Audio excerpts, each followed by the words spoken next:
Welcome to this deep dive.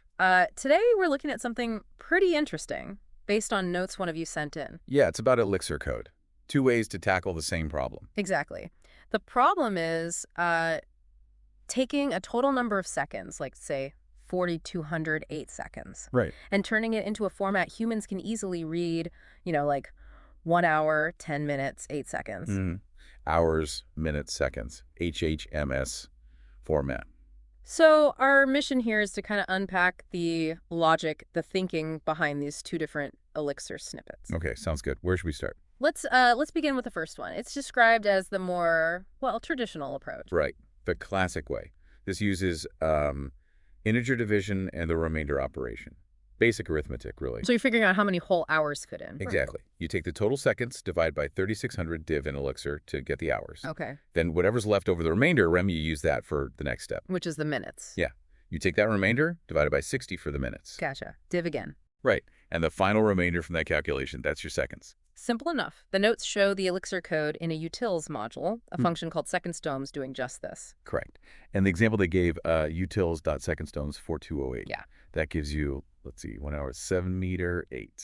1 hour, 7 meter, 8. Okay. Straightforward. Does the job. And I guess you can easily tweak how you build that final string. Total control over the output format. Yeah.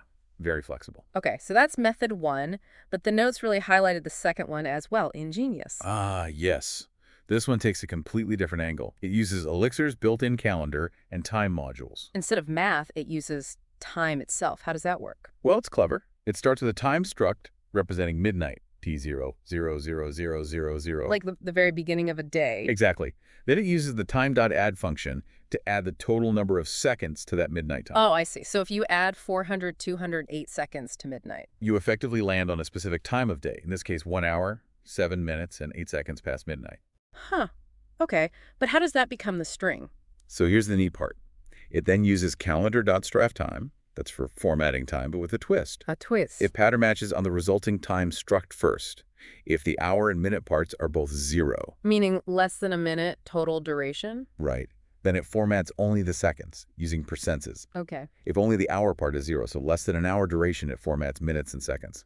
Percent meter percences. And otherwise? Otherwise, for durations an hour or longer, it formats the full thing. Vary H8% of meter percences. Wow, okay, so it's interpreting the duration as a time of day and then formatting that time. Precisely. Reframing the problem. The example in the notes used 4028 seconds, slightly different. Ah, right. utils.secondsdomes4028 gives EM 1 hours 07 meter 08s. Notice the leading zeros there. 01 hour, 07 meter, 08. Yes, that's a consequence of using straft time. The author of the notes mentioned this, actually. They felt it improved readability, having that consistent padding. I can see that for, like, tables or logs, maybe. Visual alignment.